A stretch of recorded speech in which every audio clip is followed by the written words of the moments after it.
Well, I'm Dane, and this is Dan Explains. This is another one of those videos where I revisit a topic I did really early on in my channel.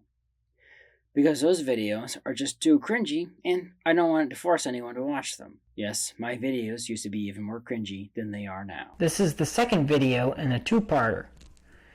Okay, enough of that. So, if you missed the title, or the thumbnail, today we're talking about genetic engineering, specifically the ethics of it from my perspective as a molecular biologist and a Catholic.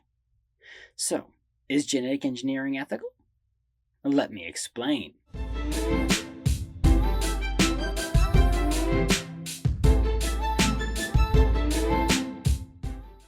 Genetic engineering is one of those things that's always been quite controversial, especially in Christian communities. Even in secular circles, genetic engineering of humans is still taboo, since experimenting with genetic engineering on humans is not only, experimenting on humans, but the experiments themselves could possibly result in grotesque suffering for the test subject. Certain genetic experiments are even frowned upon when done on animals, but the experimenters don't feel as bad ending the experiment.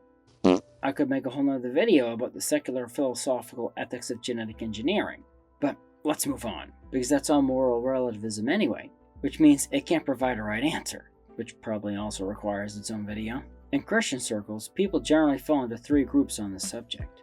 People who think genetic engineering is always wrong, people who think it's permissible in some cases, and then the last group, which is people who call themselves Christian but aren't, so they think it's always permissible. Personally, I fall into the middle group.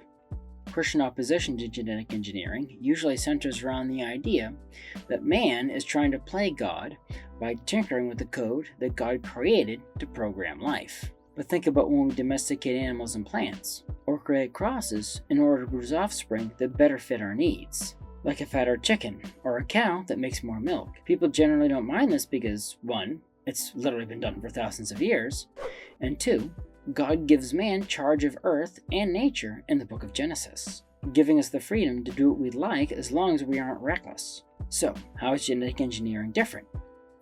It's usually done with similar intentions. Now you might say to yourself that crossing plants and husbandry use natural means that God gave us. However, there isn't anything special about the tools that are used in genetic engineering, because we didn't create the tools, we discovered them. Which means, you guessed it, God made the tools.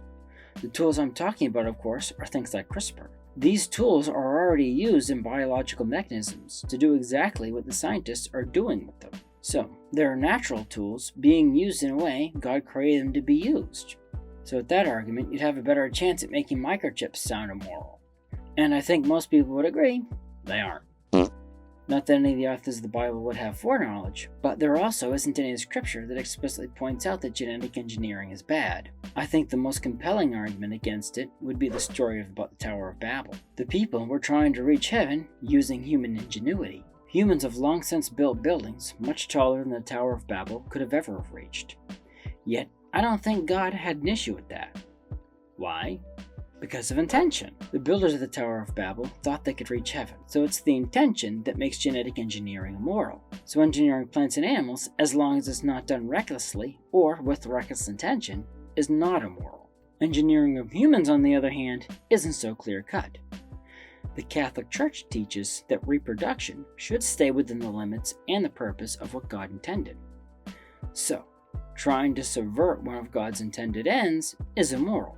I'm not going to go into the details of that in this video, but I actually did a video on that if you're interested after this one, so we can look to the Church's teaching on contraception to help guide us. If subverting God's intention when it comes to the human body is immoral, then using genetic engineering to do it is immoral as well. This would mean that correcting something like a genetic disease would be permissible, because disease entered the world through sin, and hence was not part of God's intention for us. It also means that enhancements, or any change that would be outside of what God intended for us, is immoral. Sorry, Captain America. So if your child was born with a fatal genetic mutation, and the doctors were able to employ genetic engineering to cure it, it wouldn't be any more immoral than performing surgery to correct a fatal congenital heart defect. However, if you wanted your perfectly healthy baby to pop out with the muscles of the Incredible Hulk and the brains of Einstein, you're probably crossing the line. This would also mean that things like body-altering surgeries, when not done to correct a defect, are also immoral.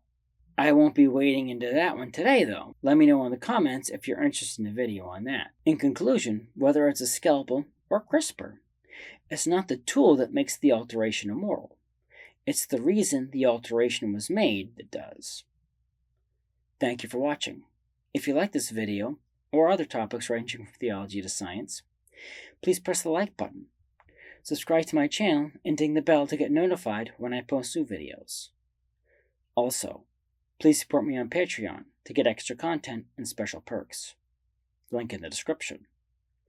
The more people support me, the more time I can dedicate to making videos like this one.